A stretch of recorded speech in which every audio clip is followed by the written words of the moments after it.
Caros irmãozinhos e irmãzinhas em Oxalá, salve todos! Estamos de volta para dar continuidade à nossa segunda aula, agora com o terceiro bloco. Eu quero aqui colocar o exemplo de algumas legiões da linha do Oriente.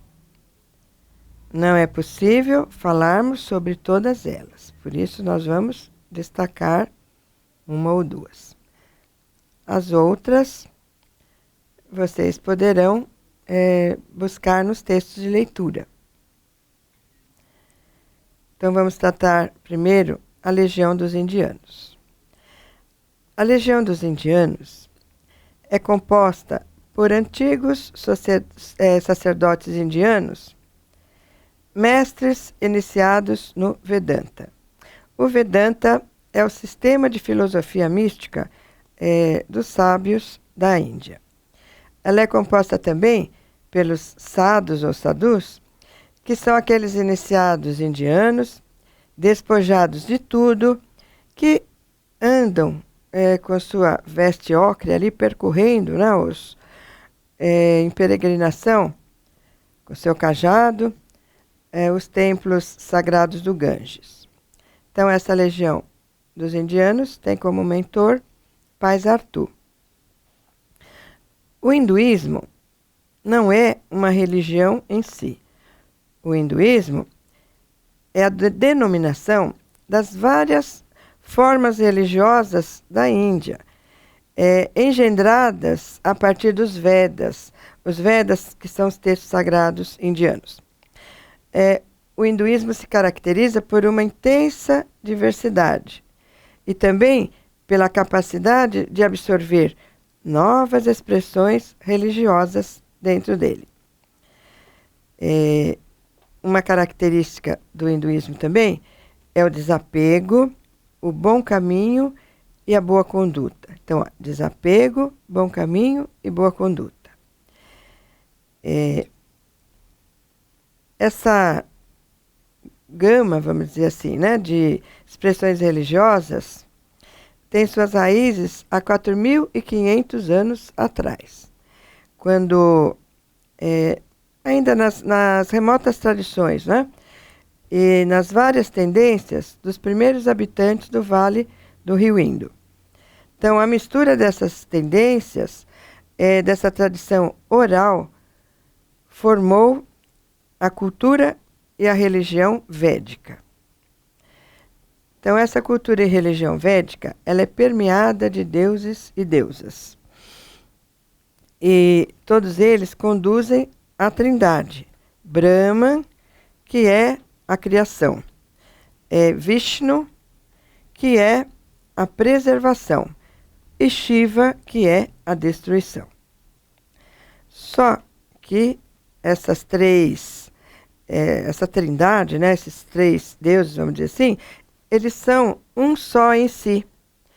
E eles vão assumindo diferentes denominações na cultura indiana. Eles vão se manifestando também em avatares ou descendidos quando eles aparecem na Terra. Se a gente procurar o panteão umbandista e o panteão, né, desse desdobramento, né, dos deuses indianos, a gente vê que existe bastante semelhança entre eles, né? Nós conseguimos identificar divindades do nosso panteão com divindades desse panteão indiano. Então, os principais caminhos do hinduísmo são o sacrifício, a devoção e o conhecimento ou compreensão. Então, todos esses caminhos objetivam a iluminação espiritual. Para o hindu, todas as práticas religiosas são boas, pois cada uma depende do nível espiritual da pessoa, do mais grosseiro ao mais sutil. É interessante porque isso daqui parece assim, coisas que a gente ensina na Umbanda, né? A gente fala na Umbanda que todas as religiões são boas. Porque se a pessoa só consegue se ligar com Deus numa determinada religião, intermediada, né, pela figura de um padre, de um rabino, de um pastor, aquela religião é boa para ela. Se o outro só consegue se comunicar, né, com as coisas divinas através de uma religião natural, aquela religião é boa para ela, né? Então, nesse aspecto, todas as religiões são boas. E existem mestres indianos que falam assim que existem tantas religiões quantas pessoas existem na Terra. Por quê? Porque cada uma vai ter uma compreensão diferente da outra. Cada uma assimila os conhecimentos religiosos de uma determinada maneira. Muito bem. Em quase todas as seitas indianas, religião significa realização.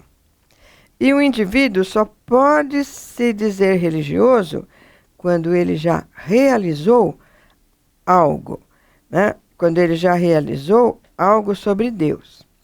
O autoconhecimento, a verdade, etc. Ou seja, né? Quando ele já realizou coisas sobre Deus, alcançando níveis mais elevados de existência. Um dos mais notáveis integrantes da legião dos indianos é Ramatiz.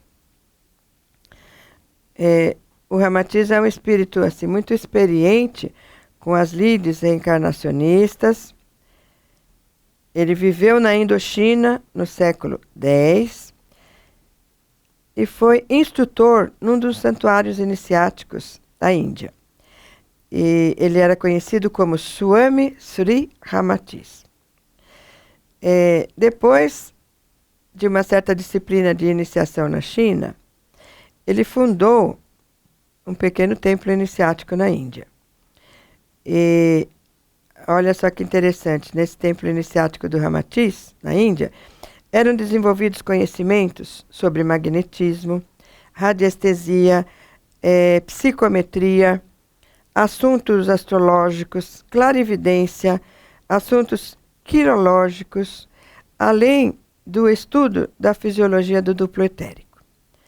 Então, ele morreu jovem e no espaço ele faz parte da fraternidade da Cruz e do Triângulo. Então, aquele símbolo que a gente vê, né, do triângulo com uma cruz, é um símbolo da fraternidade do Ramatiz. É uma fraternidade com pendor universalista e o Ramatiz é simpático aos trabalhos das diversas correntes religiosas do mundo. Segundo ele, no século XIX, ele recebeu a incumbência de unir as tradições religiosas do Oriente com as tradições religiosas do Ocidente, no século XIX. Conforme o Norberto Peixoto, que é um médium que atualmente psicografa Ramatiz, no astral da Umbanda, o Ramatiz é chamado carinhosamente de Caboclo Atlante e é regido por Pai Ogum. Ele também se apresenta sob a forma de Pai Benedito. Não sei dizer qual Pai Benedito, se é Pai Benedito de Aruanda, se é Pai Benedito de Angola, né? Provavelmente Pai Benedito de Aruanda. Vamos falar também um pouquinho sobre o Caboclo Sultão das Matas. Já comentei, falei que a palavra sultão aí tem o sentido de imperador, não é? De rei. Esse caboclo atua também na legião dos indianos. E, segundo o Pai Rubens, num dos seus livros, eu não me lembro direito, mas acho que é no Código de Umbanda, é o espírito responsável pela falange do Caboclo Sultão das Matas, é um mestre de luz hindu, cuja última encarnação ocorreu há 1800 anos atrás. E ele atua em diversas religiões. A hierarquia do Caboclo Sultão das Matas é sustentada por uma divindade que na Índia é conhecido com o seu nome indiano. E na Umbanda é conhecida como Pai Oxóssi. Então, atua especificamente na essência vegetal. Outro exemplo são os caboclos do fogo. Os caboclos do fogo têm todos os seus graus muito bem assentados no campo da magia. Eles foram magos, adoradores de Agni na Índia ou de Tupã no Brasil.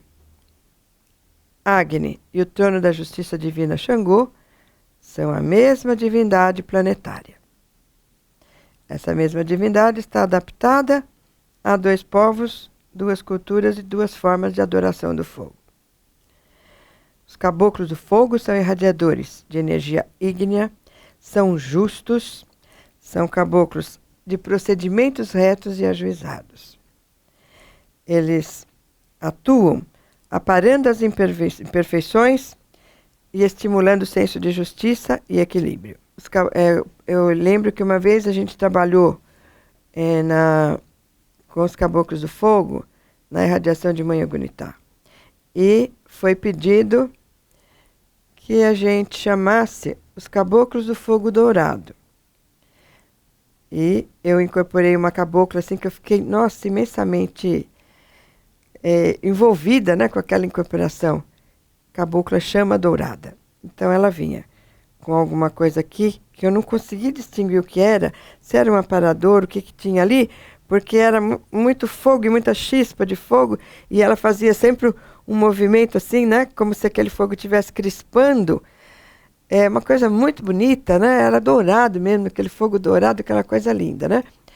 E eu fiquei imensamente feliz quando, um mês depois, ou coisa assim, eu li alguma coisa que o Alexandre Comino escreveu, o pai Alexandre Comino, dizendo que no colégio Pena Branca, eles tinham incorporado também a falange dos caboclos chama dourada, dos caboclos e caboclas chama dourada. Eu nunca havia ouvido falar de caboclos e caboclas chama dourada, né? E elas vieram na irradiação de Mãe Ogunitá, mas a gente teve a confirmação da existência desses caboclos e dessas caboclas, porque também se manifestaram, né, no colégio Pena Branca do irmão pai Alexandre Comino. Então é muito bom a gente ter esses retornos, a gente ter, né, essas trocas, esses conhecimentos. E a gente tem algumas legiões não orientais, né, no oriental de sentido de geografia, né, que é a legião dos europeus, composta, eu estou só citando, né, uma delas, né, composta por antigos sábios e mestres, druidas, célticos, romanos, gauleses, escandinavos, ingleses, etc., né? Bom, aqui a gente encerra o nosso segundo bloco, o nosso terceiro bloco, né, da segunda aula. Estou trocando os números aí, né? Onde nós destacamos algumas legiões, principalmente a legião dos indianos. E nós voltaremos, então, com o próximo bloco, para falar sobre um trabalho na linha do Oriente. Até lá!